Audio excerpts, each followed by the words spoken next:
Welcome to Health Skill Podcast today, a resource to level up your health.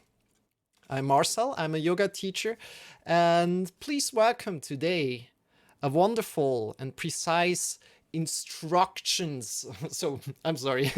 We receive wonderful and precise instructions from her.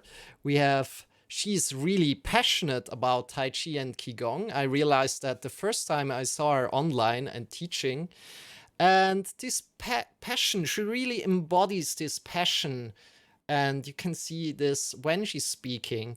Welcome, Aiping Tai Chi here, aka Shirley.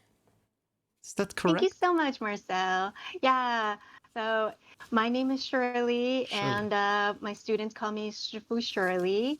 So in Chinese, Shifu is like the Chinese equivalent of sensei in Yeah. Japanese for martial arts instructors. So that's what my students call me. And we have this Twitch channel that I started in April Wow. because we were shut down because of quarantine, and I needed a way to teach to my students Yeah. because I couldn't have classes anymore. And I was pondering, how did I want to teach online? Because I'm sure you also, if you're a yoga instructor, you also had to decide how would you teach online, and there's so many options. And I decided to come onto Twitch. Awesome. So it's been a really, really interesting journey because I brought along my students who had Wow. never heard of Twitch before. Yeah.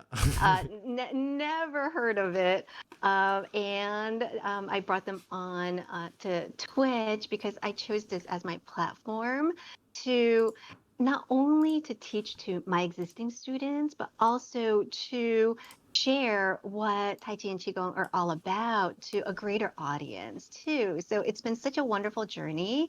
And then I knew a little bit about Twitch, Yeah. just a little bit, because I used to game when I was younger, Yeah. and I only knew of it as a gaming community. But then I discovered that there's so many amazing channels, and so many channels that are devoted to health and wellness and mental well-being and art and music and creative outlets. Yeah. So it's been a completely amazing experience for me. So I'm so grateful that you're here with these podcasts where you're inviting different health and wellness and fitness instructors to share their practice. So it's great. So thank you so much for having me on and doing this. Yeah, thank you so much for Yeah. being here. I just can say the same thing. So the first question is, how did you first start out with Tai Chi and Qigong? I was very passionate about martial arts in my 20s.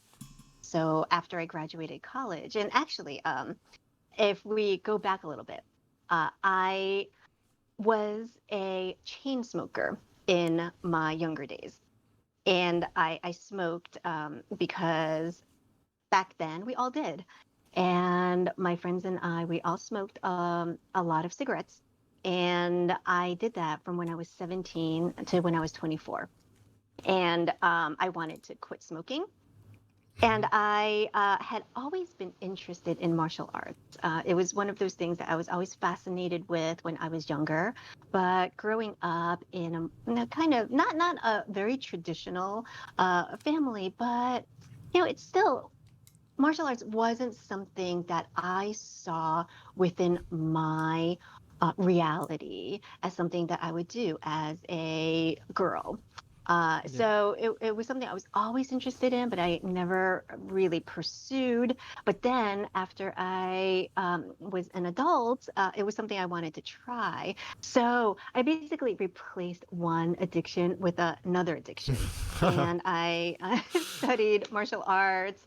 I had this amazing instructor in New York, and we did a lot of different styles of martial arts. And his background, though, was Kung Fu. and he had a strong kung fu lineage, but we did a little bit of everything. And Mhm. I loved it. And then I moved to Connecticut. So I was looking for a instructor. I actually visited every single martial arts school Wow. in my surrounding area. I Mhm. went to every karate school, every kung fu school, aikido school. I knew I didn't want to do taekwondo, and at that time we didn't really have much Brazilian jiu-jitsu. I did a little bit, but it wasn't really what I wanted to pursue. And then I found Grandmaster Aiping Cheng.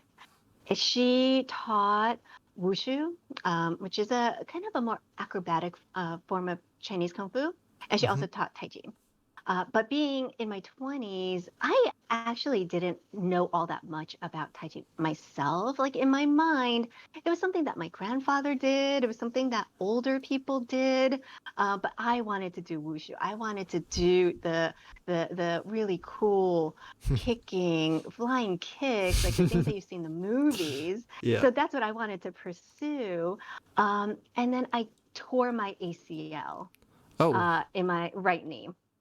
Yeah. So when I was recovering, I switched over to Tai Chi.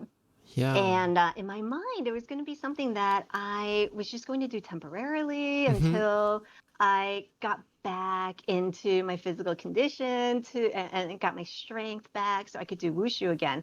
But after I started learning it, Yeah. I just completely fell in love with it. And Yeah. then I learned about internal martial arts, Yeah. how deep it is, and actually how much harder it is to master than external martial arts. Yeah.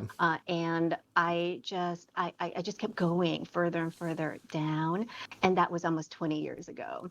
So that's my start to Tai Chi, and I Awesome. was fortunate to have one of the best masters in the world that teaches it. Awesome. So So great. that's my start. Yeah. Yeah. You're really can can speak about that so naturally. It's so beautiful. Very cool. So, what is internal martial arts? Can you speak a little bit more about that? Absolutely. So in martial arts, it's divided between external and internal. Mhm. And it's a matter of where are you drawing your power. So external martial arts, you are drawing your power from your muscles. And it is something that you train your strength on the outside. Internal martial arts, you're drawing the power from the inside. So you actually, like, if you think about power in Tai Chi, your power is generated like a whip. Yeah. So you draw the power from the ground and you bring it through your body and it emits out of your hands. And like how a whip has that power that has to go through softness out to the end of the whip, that's kind of like how Tai Chi works. And you need to bring your mind, your breath, Mhm. and your body's movements all together, connect and move all together as one. So that's internal martial arts that captures the internal power as opposed to the power that comes from your muscles. Um, let's go a little bit more into when a beginner comes to a Tai Chi and Qigong class. Um, kind of what can he get out of this Tai Chi Qigong class? Like in the first lesson or in the first 3 lessons or so, what can you expect from it? Yeah, so the typical experience for a brand new beginner coming Hmm. in is realizing that it is actually a lot more difficult than it looks and what they think. And the difficulty isn't from the movement. The difficulty is because you have to relax. to do the movement. And people have such a hard time relaxing. Yeah. So that is the first experience for the brand new beginner, is teaching you what it feels like for your body to actually relax, how to find where the tensions are in your body and let those tension release. People don't know how to relax. So that's why when you get all stressed and you're tense and stressed, when somebody tells you relax, it just makes you so frustrated, because if you knew how to relax, then Yeah. you wouldn't be stressed and tense, right? So that's what we do. We physically move your body and position your body so that you understand how to relax. So that's usually the first experience for people. It's like, oh, wow, I've never felt that before. I never knew what it felt like for my shoulders to actually drop down and for my arms to Mhm. relax and for me to not have all this tension in my chest and abdomen. So, yeah. Yeah, wonderful. So, next question coming up is, what is authentic Tai Chi? That's a really good question, because that's something that I do say a lot Yeah. about what I teach and what our school is about. Um, so And you can also, share with yoga practices, because I bet that there's also some similarities in Mhm. yoga as well, where, um, you know, for Tai Chi, Mhm. people want to learn Tai Chi for its benefits. Yeah. They want to learn Tai Chi because they see people being able to move. They call Tai Chi moving meditation. Yeah. And they want to be able to move in that way, and to be able to have all the health benefits that they hear. There's a ton of research on the health benefits of Tai Chi for a whole range of different things, from your body, like balance and fall prevention and strength, to cardiovascular benefits, to pulmonary benefits, to mental health benefits, immunity boosting. There are all of these clinical studies that show that. So people want that. Yeah. Um, but people don't want to learn it for Yeah. the martial arts. Ah. So there's a lot of Tai Chi instruction that is out there that um, kind of the things that are, what they think is easy to learn, and remove the things that are harder to learn and still teach it as Tai Chi. But when you remove the martial arts aspect of it, when you remove the philosophy part of it, there's a whole deep philosophy Mhm. to Tai Chi. And if you remove that from it and only teach it as a slow, low impact movement exercise, then it's not authentic anymore. Yeah. So that's why I like to say what I do is authentic Tai Chi, because it incorporates a lot of the philosophy, which has to be the root of the teaching. Otherwise, what you have is this watered down light version. And then if you don't gain the same benefits that you want to gain, that's the reason why, because you're missing the key ingredients from the practice. So I bet that in yoga there are similarities Yeah. to that Completely. also. Completely, yes. Yeah. Yeah. It feels a little bit the same, yes. Hmm. But we're coming to that a little bit later in the discussion. Are there ways somebody can hurt themselves with Tai Chi or and Qigong? Yeah, yeah. So yes, very much so. Okay. And it is not because of Tai Chi. So this is where if you do, take lessons with me online, one of the things that I always emphasize is your alignment, Yeah. particularly your knee alignment. And this is where I see people injuring themselves the most, and they're blaming Tai Chi or Qigong.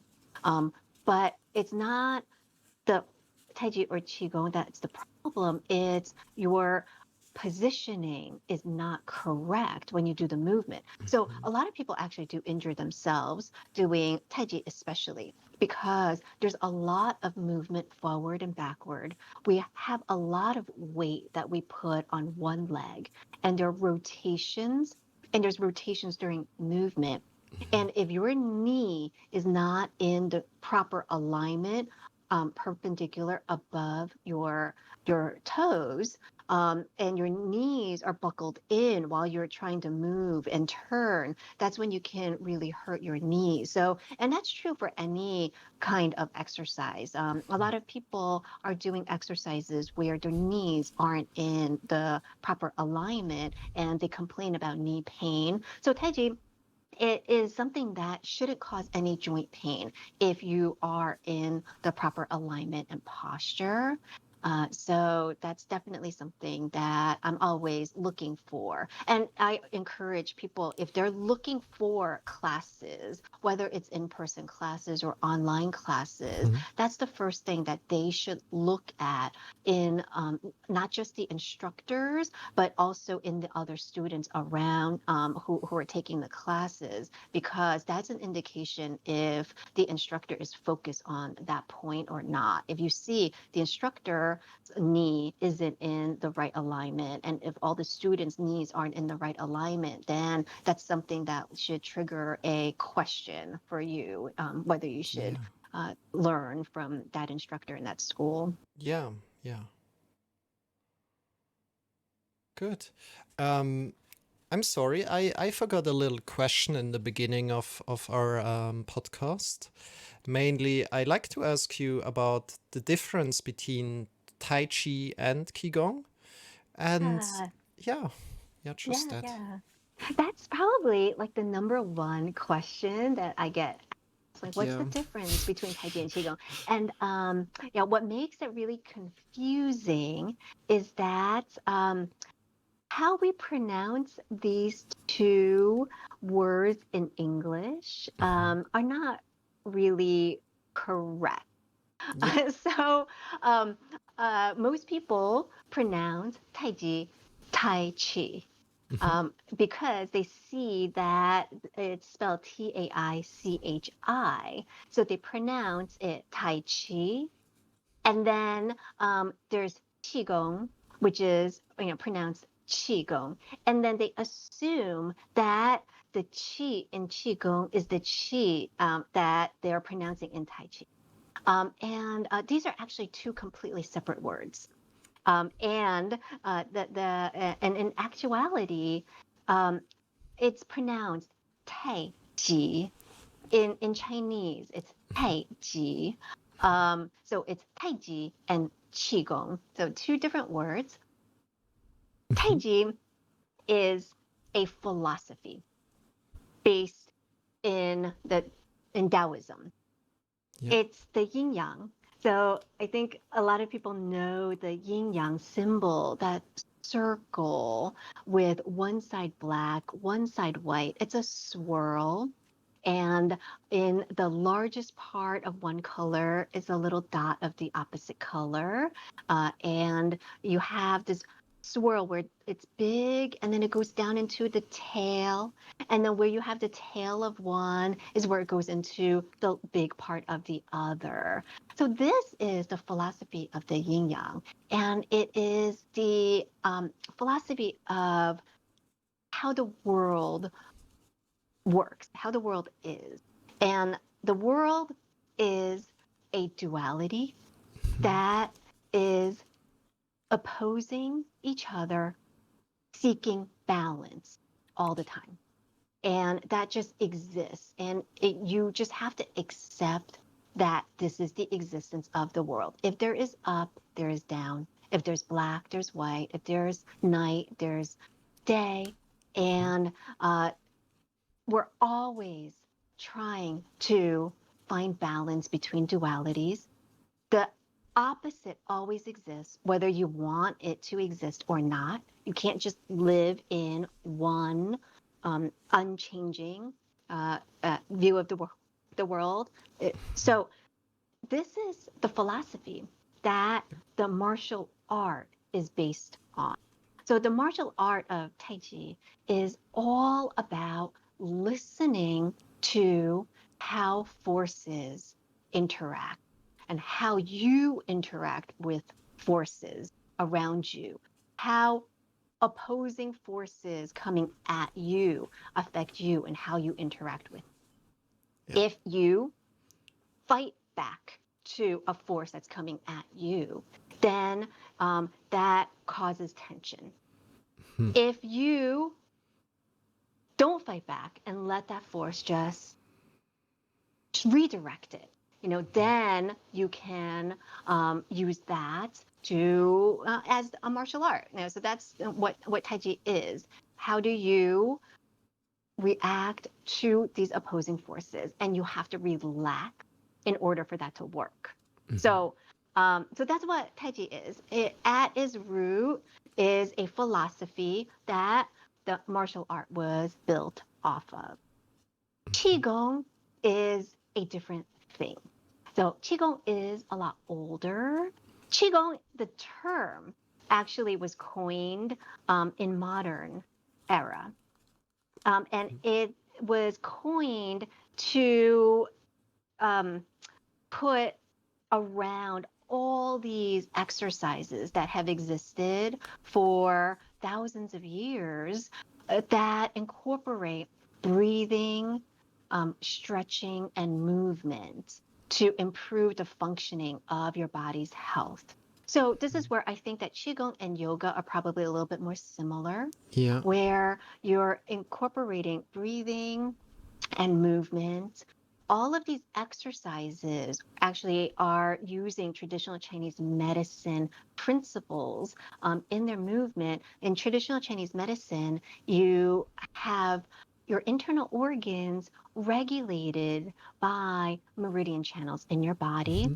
There are acupressure points along Yep. these meridian channels. And the idea is if the qi in your body can circulate, then it can nourish all of your organs. If your organs are nourished, then they'll be healthy. If your organs are healthy, your body will be healthy and regulated. And then it also incorporates physical exercise so that you have a strong vessel to contain all this good, healthy qi inside. So the goal of Qigong is health preservation, increasing the quantity of the qi in your body, improving the circulation of the qi in your body. And then everybody who studies Tai Chi for martial art will also study Qigong because we use qi to convert into internal power. So we need to have strong qi in order to be able to convert that into power. So we practice it also to improve the qi, which helps us become healthier, but also makes our Tai Chi better. So that's the two different practices. I consider them cousins of each other. Yeah. There are a lot of overlaps, but then there are differences. And then for people who like don't know anything about Tai Chi and Qigong, the way I explain Qigong is like it's if yoga and Tai Chi had a baby. That's how Yeah. I describe Qigong to people who've never done it before. Because I think it has a breathing and stretching Yeah. that I see that yoga has, but then it has the motion and the movement that Tai Chi has. But Yeah. you're not doing a martial art, so it's not as technical. Yeah. That's beautifully explained, I think. Um, in the preparation, I had some questions that have been given to me by some viewers of mine. And still, you have answered them right now a little bit. Still, I like Okay. to post them again. So maybe you Yeah. can just uh, talk a little bit more about it. So you mentioned that Qigong is more like for the inner organs and the flow of the Qi, right? So probably it's about Qigong. So I just posed this question as it was asked to me. How does Tai Chi, Tai Chi, and Qigong affect the inner organs? That's the Hmm. question. Yeah. So for Qigong, uh, it is based on traditional Chinese medicine principles. So Yeah. if you've ever looked at a book, and for people who don't know anything about traditional Chinese medicine, there's a book that I recommend that I think is wonderful. It's called The Web That Has No Weaver, and it's written by a Westerner. So it's explained in a way that you can understand it. Because some of these books that are written in Chinese and then translated in English, it's really hard to understand. Not translated so well, and these concepts are not really well understood in Mhm. Western culture. So Mhm. there's some books that I recommend for Western students if they want to learn about Tai Chi or if they want to learn about like traditional Chinese medicine, like that, this A Web That Has No Weaver is a wonderful book. And they also have diagrams right in the middle that shows all the different meridian channels that run in your body. And in traditional Chinese medicine, it's your organs are regulated by channels that run all along your body. So you, in order to help improve the functioning of your liver, so you can exercise your eyes. Your eyes and liver are connected. If you want to improve the functioning of your bladder, then Mhm. there's a meridian channel that runs all along the back of your leg. So there's like this great acupressure point right in the back of your knee that can help stimulate your bladder. For your spleen, there's a point that's right under your armpit. So that uses traditional Chinese medicine principles of these meridian channels and different acupressure points. So if you ever go and get acupuncture, that's basically what they're doing. Is that concept is the chi is blocked.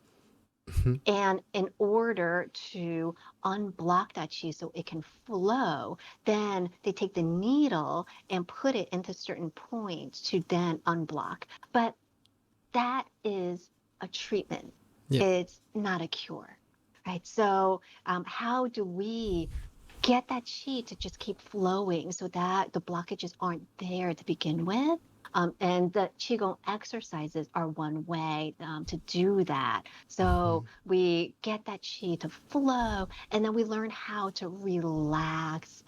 Because when you're tight, then she can't flow. My master says that it's kind of like the way that she describes it is, let's say you have a closed window, Mhm. the air can't circulate through a closed window. And that's what it's like if you have a lot of tension in your body, then the chi can't flow. So if you open the window, then that can flow. So that's you learning how to relax your body so that you Mhm. can improve that circulation. So all these qigong exercises that we teach, there's an element of the meridian stretches and actually acupressure massage incorporated into the movements. Yeah, that's wonderful. I just want to give some more information there to kind of start connecting it a little bit to yoga right now already. So, as you were speaking of the meridian and the chi flowing through, I think this can be seen in the yoga a little bit, like the chakras. Probably you Mm-hmm. also know them a little bit, that are Yeah. connected to the glands of your body, and yeah, they can also kind of like block in the yoga philosophy, and then the energy can't flow through. So there's definitely a similarity there, in my Yeah. opinion. Yeah. Yeah. Good. Then we have a second question, also from one of my viewer. Like to pose that question also to you, even if probably it's a little bit answered already. Again, why would you recommend trying Tai Chi to new people? Um, so the my students usually come to me from a couple of different perspectives with different goals. So the older students, they start Tai Chi because they realize that they're starting to lose some strength in their Mm-hmm. legs, Yeah. that they aren't as healthy Yeah. as they would like to be. And they are seeing that retirement is within their near future. And a lot of people, it's very typical that they sacrifice their health to make a lot of money so that they can be able to retire. And then when they retire, they realize that their health and their fitness isn't really good enough to allow them the quality of life that they would like to have in retirement. So it triggers them to want to improve their strength, their flexibility, and find a low impact exercise that they can do. So that's for the people who are a little bit older. But we also have a lot of students who are on the younger spectrum, young professionals in their 20s and 30s, because they are dealing with a level of stress that is unprecedented. So the older generation didn't experience this level of stress in their 20s and 30s that this generation is Mm-hmm. experiencing, and that stress is impacting their quality of life. And then that they learn that Tai Chi can help them manage their stress. So a lot of my younger students actually come to take Tai Chi classes because it was recommended by their doctor, because they were dealing with such high stress that it was causing them physical health problems. Mm-hmm. And so their doctor recommend Tai Chi as a way to help them manage their stress, because in Tai Chi you learn how to relax. Um, Mm-hmm. and it's so much harder to relax your mind. Mm-hmm. It's some people really have a hard time with meditation, and trying to just relax your mind, and they know that they're distressed and they're tense and they need to relax their mind, but they have a really hard time doing it. So in Tai Chi, we teach you how to relax your body, Mm-hmm. and when you can relax your body and you can slow down your breathing, then that helps you relax your mind. Yeah. And then the movements, because it only works if you're relaxed, Mm-hmm. then it just trains you how to relax. And then that Mm-hmm. creeps into your daily life too, that people realize, oh, they start relaxing their shoulders just more on their own, that they're not as tense, or they get into a conflict situation, whether it's at work or at home, and their response to that conflict changes. And then if your response to the conflict changes, it also changes how that other person responds to you. So it just winds up becoming a different way of being, different Yeah. way of reacting to change and conflict that improves your quality of life. So that's why I think that a lot of people, especially now, and especially the younger people, are more interested in Tai Chi. And I see that in my school too, that it used to just be older people who wanted, Mm-hmm. who came in to learn. And now we have so many more people in their 20s and early 30s that are coming in Yeah. to Yeah. Yeah. learn as well. Wow. Yeah. Great. So many people from different ages coming together and doing something together. It's awesome. Yeah, it's amazing actually. I think that it's one of the few um, things that brings so many people together. So in our Mm-hmm. school, we have young and old, we have men and women. It's a very even split of men and women. Yeah. And we have couples who do it together. We've had a few parent and child that have done it together. So somebody will sign up for their parents, and then they do it together.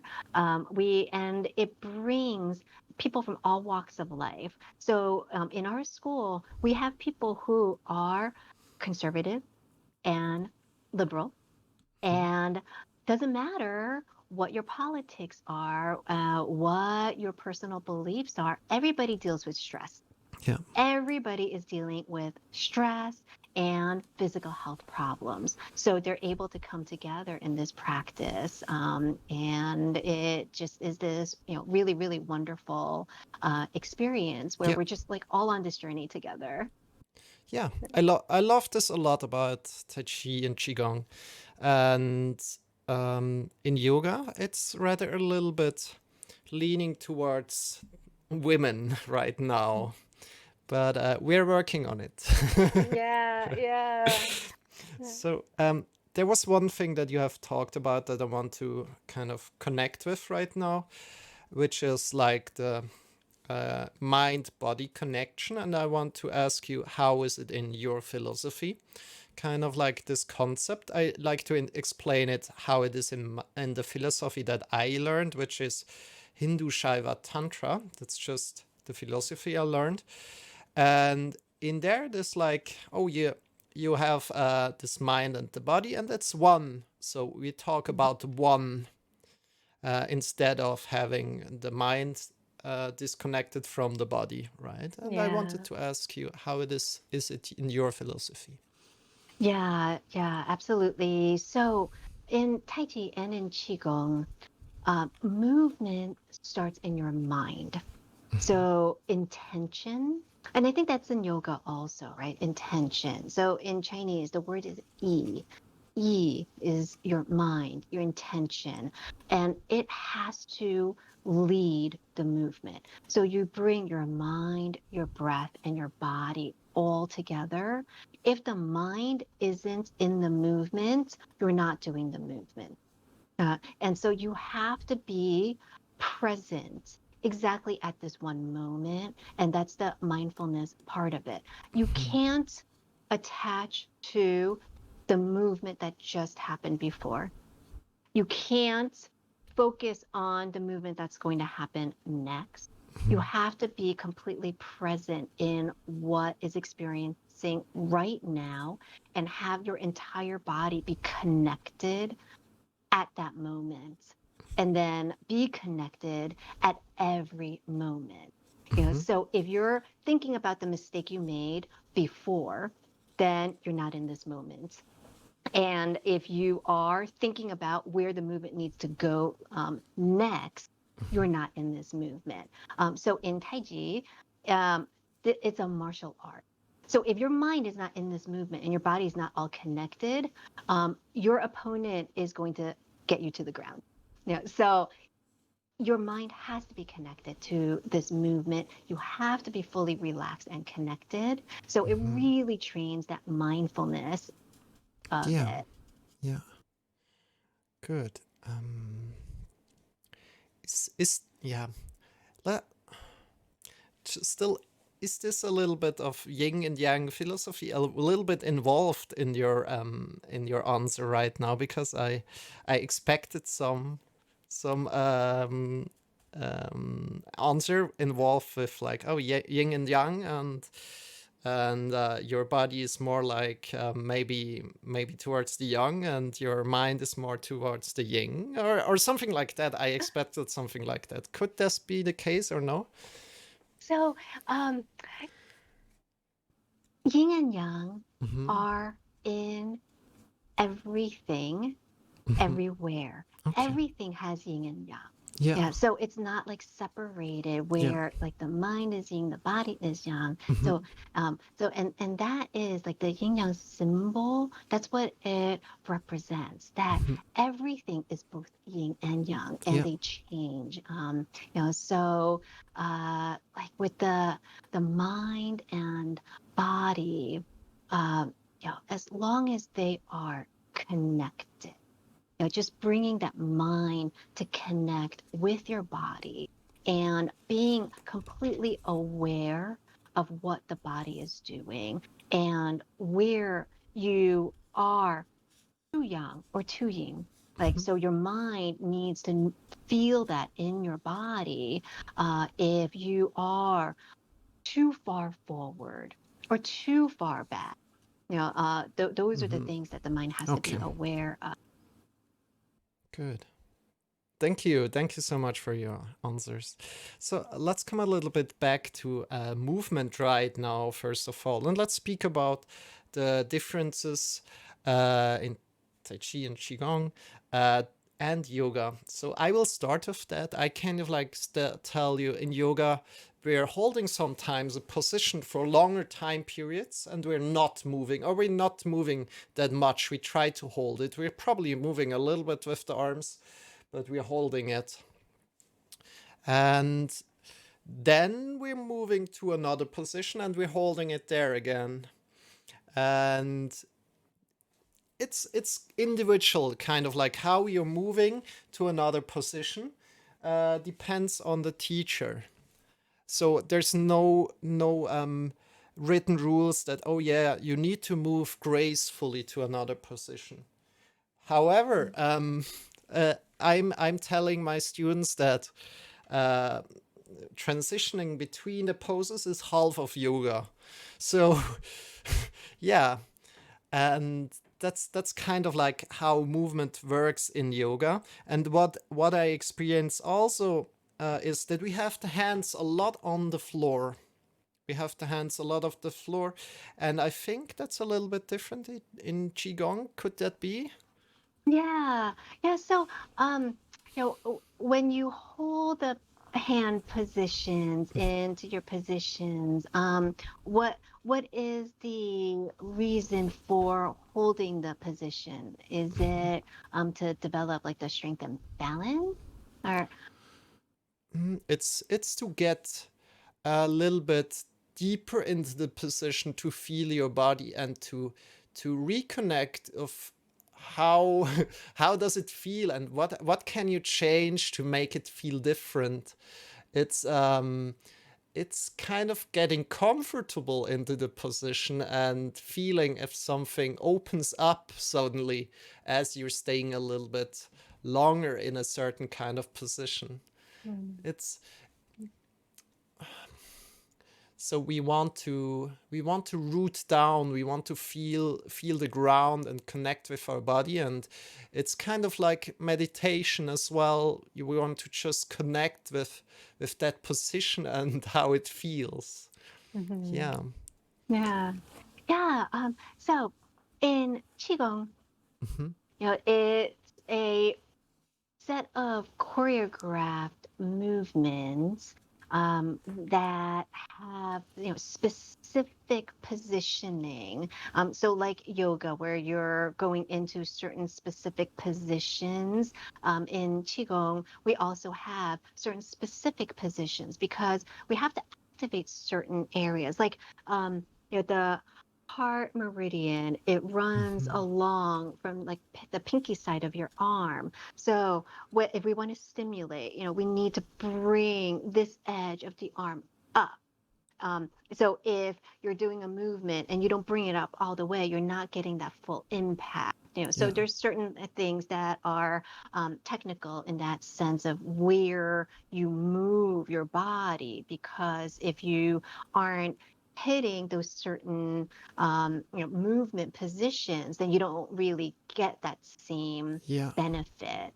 So that's what we're doing in the qigong practice, where we're trying to match the mind with the breath and the movement to do it all together, Yeah. where the mind and the breath lead the movement for the body, Hmm. and then still getting that cardio exercise in with the constant motion Yeah. and movement. Yeah. um, Tai Chi is quite different. Tai Chi, just because it's a martial art, and this is where it depends on the instructor. If the instructor is not focused on teaching it as a martial art, then they're not going to teach it as a martial art. Yeah. So that then it's not going to matter as much whether you're doing the movements effectively or not, because your body position also, whether you're in the right position or not, will determine if you have somebody who is applying force to you. um, your body position will really impact whether you can redirect that force or not. So, that's where we wind up becoming a lot more technical about, how do you relax? The difference between um, having your arm here versus here um, is a world of difference. Yeah. If you're doing a movement where we're doing this movement where here, parting the wild horse's mane, and you're up here with your shoulder up and your arm up, then you've basically given away this arm. Like if I see somebody whose arm is up here, I'm taking that arm. Like that arm is mine to control. That elbow is up for me to Yeah. lift up, and then I can control your arm. But if you sink your shoulder down, sink your elbow down, right, then you've allowed gravity to become your best friend. That weight is down. I have to work too hard to get that arm, right? Yeah. So there is a like difference, these subtle differences. Your wrist, whether your wrist position, all of these little things, because there are application reasons for it. So it becomes more technical. Yeah. Yeah. Great. Great. Great. Let's go a little bit more towards meditation. So in yoga, there are different styles of meditation practiced and taught. It depends also on the teacher. So one teacher might teach a body scan. Probably you know that. And another teacher might do yoga nidra, which is kind of like lying on the floor and sleep, almost like sleeping meditation, almost like that. So, and again, this moving meditation, this comes also in kind of routines that you're doing. So we're not just always fixed in place. We're also doing routines with the breath. That's also Mhm. involved, but we usually go to the floor. And yeah, I wonder how it's like in Tai Chi and Qigong, if that's different, if that's similar or different, because I think it's rather a lot, really similar here. I think so. So in our Qigong meditation and in our Tai Chi meditation, the most common is standing tree pose meditation, Zhenzuang. Uh-huh. And you are like envisioning that your body is a tree. And for Tai Chi, this is critical training because if you want to study it for martial art, you have to learn how to root yourself down. Basically, you're rooted. So if somebody tries to pick you up, they can't pick you up because your root is all the way down into the ground. And it requires you to learn how to tuck your pelvis under, flatten your back. So there's a straight line energy from the top of your head down through your torso. There are 2 points, the back hui point on the top of your head, the huiying point at your perineum. These 2 points need to form a straight line. Yeah.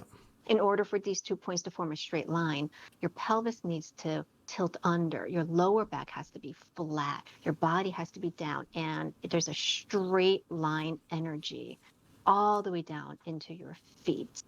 So in standing tree pose meditation, this is our training.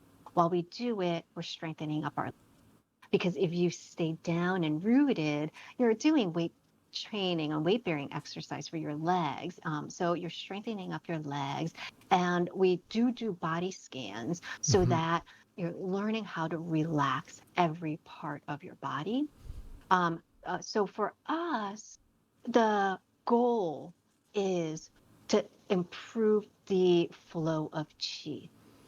So when we can relax our body into this particular position, with this posture, Mm-hmm. then you start feeling that chi flow. Chi, it's this esoteric term that a lot of people don't really understand. Mm-hmm. But if you look at the more modern uh, translations of what chi is, the modern descriptions, it's your body's bioelectricity. And so it was always described as life energy. But now the more modern explanation of it is your body's bioelectricity. When it circulates and flows, uh, you have this very, very strong feeling in your body of energy. You can feel it's almost electric. So most people, when they feel it, it's a warmth pulsation. And I've done some Mm-hmm. exercises where I have people feel the chi in their hands, and you can feel this magnetism Yeah. when you have the chi in your hands. You can pull it apart and bring it together and just feel it's like the same poles of a magnet. Yeah. You can like really feel that when it circulates in your body. A lot of people feel a pulsation, but once you get to the next level of the practice where you really get it to flow, you feel electricity, and you feel it all over. Yeah, so that's what we're trying to increase and improve when we do our meditation. Mm-hmm. So like everything else is a side benefit. Yeah. So our goal Yeah. is to have that chi to flow. When Mm-hmm. that chi flows, then that means that your body's relaxed. When your body's relaxed, you can, breathe more slowly, your mind will relax, and then, all of that kind of comes along for the ride. Yeah. I see that. I like that it has like a goal aspect to it. In yoga, I don't think there's a goal aspect towards like meditation. I think it's more like doing meditation for the sake of meditation. So Mhm. yeah, but I liked and respected a lot that it has this goal aspect to it. Yeah, but Mm. so a lot of people wind up actually trying to attain that goal to the point where it actually makes them stop being able to get that goal because they want it too much. Yeah. So that's also the training is you just have to let it happen. Yeah. So the most common experience for people who start feeling that chi flow is like, oh my God, that's so cool. This happened. It's so cool. And then it doesn't happen again because they keep looking for it. They keep like trying to grasp it. And then it doesn't come because they're not actually just relaxed and aware and mindful anymore. Their mind is now trying to go and achieve. So it's also the practice of teaching yourself to let go. So it's a big challenge for people who are so used to being successful. Mhm. So I have a lot of students who are really, really successful in their careers, very, very smart, brilliant professionals who are Mhm. successful in their careers. And they find that this is the hardest thing that they've ever done because they have to just stop trying to achieve. They have to just let Yeah. it go and let it happen. Yeah, And exactly. that's also a great thing for you to practice because you need to learn how to stop trying to control everything. If you try to control, it's not going to happen. It actually gets in the way of your progress. You Mhm. have to just let it go and stop trying to control and let the body move itself.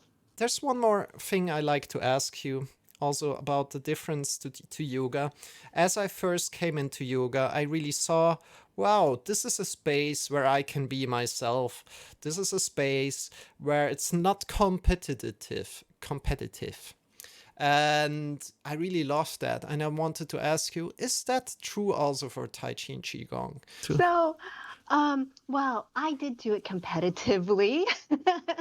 Mm-hmm. So I did it competitively. So Tai Chi is actually a part of Wushu, Chinese martial arts. So we do compete in it. So I used to compete both nationally and internationally, Mm-hmm. and like that.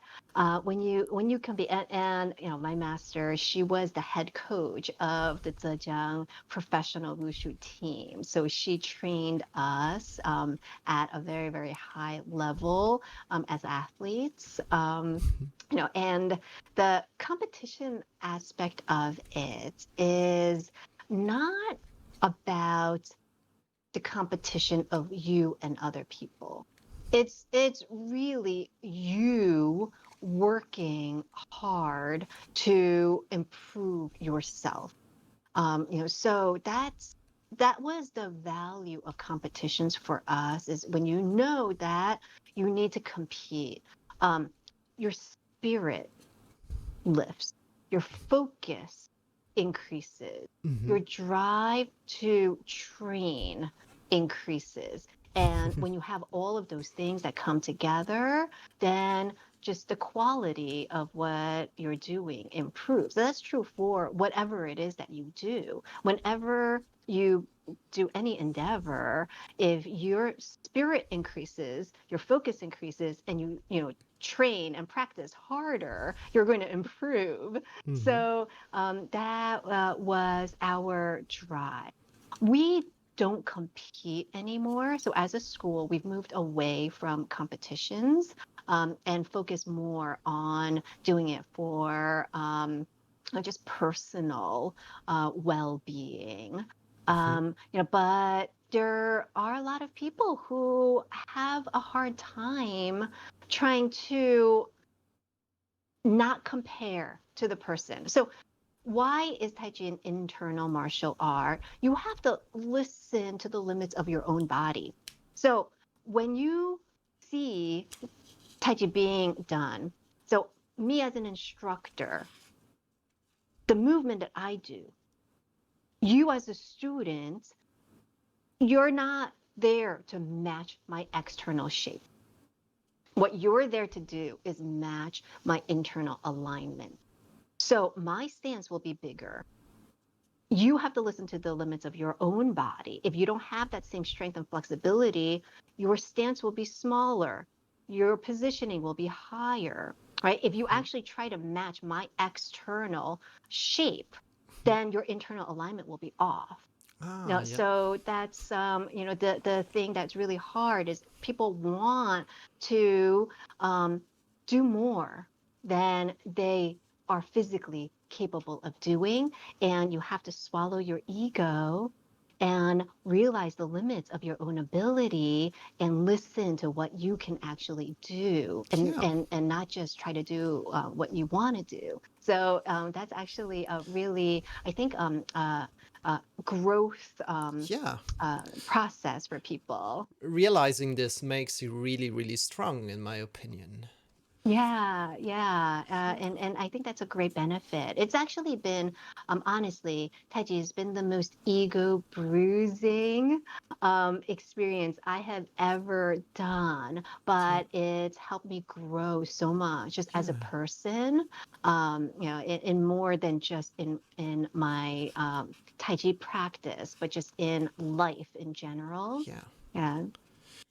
I just have one more question. Do you use your voice in Tai Chi, like by by connecting to your voice, like in certain movements, maybe, or how do you use your voice in Tai Chi Qigong?